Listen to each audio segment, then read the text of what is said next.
Hey guys, Marco here from Aviator Live CS. Welcome back to the channel.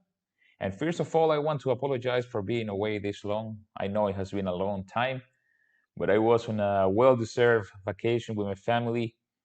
I came back and then I was busy flying. I was renewing my medical certificate.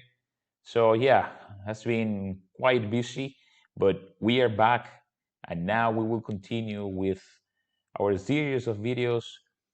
This one's about the 737NG systems, and then very soon we will upload a video about our flight from Dubai to Muscat. I also want to apologize. I have received some questions from some of our subscribers. I will be on that very soon and will answer the questions. Okay, so for now, we will continue with the landing gear system, and today we are going to review the brake system. So let's get into it now. Each main gear wheel has a multi-disc hydraulic power brake. The brake pedals provide independent control of the left and right brakes. The nose wheels have no brakes. The brake system includes normal brake system, alternate brake system, brake accumulator, anti-skid protection, auto brake system, parking brake. Let's talk about the normal brake system. The normal brake system is powered by hydraulic system B. The alternate brake system is powered by hydraulic system A. If hydraulic system B is low or fails, hydraulic system A automatically supplies pressure to the alternate brake system. Brake accumulator. The brake accumulator is pressurized by hydraulic system B. If both normal and alternate brake system pressure is lost, trapped hydraulic pressure in the brake accumulator can still provide several braking applications or parking brake application. Now, if we talk about the anti-skid protection, it's provided in the normal and alternate brake systems. The normal brake hydraulic system provides each main gear wheel with individual anti-skid protection. When the system detects a skid, the associated anti-skid valve reduces brake pressure until skidding stops. The alternate brake hydraulic system works similar to the normal system. However, anti-skid protection is applied to main gear wheel pairs instead of individual wheels. Both normal and alternate brake systems provide a skid, locked wheel, touchdown, and hydroplane protection. Anti-skid protection is available even with loss of both hydraulic systems. Auto brake system. It uses hydraulic system B pressure to provide maximum deceleration for rejected takeoff and automatic braking at pre-selected deceleration rates immediately after touchdown. The system operates only when the normal brake system is functioning. Anti-skid system protection is provided during auto brake operation. Rejected takeoff. The RTO mode can be selected only when on the ground. Okay? Upon selection, the auto brake disarm lights here illuminates for 1 or 2 seconds and then extinguishes. So when we select this switch to RTO, we will see the auto brake disarm light illuminating for 1 to 2 seconds. And this indicates that an automatic self-test has been successfully accomplished. To arm the RTO mode prior to takeoff, the following conditions must exist: airplane on the ground, anti-skid and auto brake system operational, auto brake select switch positioned to RTO, wheel speed less than 60 knots, forward thrust levers positioned to idle. With RTO selected, if the takeoff is rejected prior to wheel speed reaching 90 knots, auto braking is not initiated. And that's good to remember, okay? The auto brake disarm light does not illuminate, and the RTO auto brake function remains armed.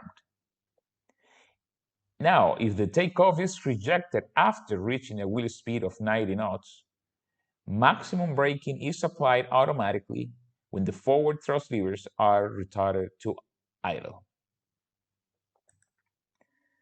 After takeoff, you must disarm the auto brake system. You also use the auto brake during landing, and there are 4 deceleration rates available, and we can see them here. The auto brake settings 1, 2, and 3 supply increased rates of deceleration during landing. To select max here, this one, you must pull the select switch out momentarily. The max setting is the highest auto brake setting for landing. Only manual braking can apply greater brake pressure. The auto brake system applies brake pressure after the airplane is on the ground, and the forward thrust levers are at idle, and the main wheels spin up. The auto brakes work together with the thrust reversers to supply the deceleration rate set by the auto brake select switch. The auto brake system decreases brake pressure as you apply thrust reverser thrust. The auto brakes stop the airplane fully unless disengaged by the pilot. You can use manual brakes to disengage the auto brakes.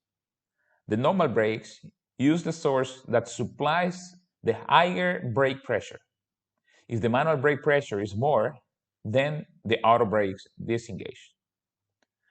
To disengage the auto brakes, you can push the brake pedals, you can move the forward thrust levers after touchdown, you can move the speed brake lever to the down detent, or you can move the auto brake select switch to off. When the auto brakes disengage, the auto brake disarm light illuminates. This light. Now let's talk a little bit about the parking brake. And the parking brake can be set with either A or B hydraulic systems pressurized. If A and B hydraulic systems are not pressurized, parking brake pressure is maintained by the brake accumulator. Accumulator pressure is shown on the hydraulic brake press indicator, which you can see here. The parking brake is set by depressing both brake pedals fully while simultaneously pulling the parking brake lever up. This mechanically latches the pedals in the depressed position and commands the parking brake valve to close. The parking brake is released by depressing the pedals until the parking brake lever releases. A fault in the parking brake system may cause the anti-skid enough light to illuminate. The takeoff config lights illuminate and the takeoff configuration warning horn sounds if either forward thrust lever is advanced for takeoff with the parking brake set. All right. Okay, now let's talk about the air ground system. And in these tables you are going to see here, we have a long list of systems with normal in-flight operation and normal on-ground operation. So please take your time to go through these items and read the whole table. In-flight and ground operation of various airplane systems are controlled by the air-ground system. The system receives air-ground logic signals from 6 sensors, 2 on each landing gear. These signals are used to configure the airplane system to the appropriate air or ground status. So here you can see part of the table, and here you can continue reading the table. So guys, this is the end of this video for today. And if you like this video, please give me a thumbs up. And if you are not subscribed to my channel, please do it now. And if you think these videos could be useful for somebody else, please share them. And that's going to help me a lot to grow the channel. Next week, we will continue with the landing gear and we will be uploading the last video for the system. We will be reviewing the non-normal checklist for the landing gear. Okay? So guys, until then, please take care and hope to see you soon.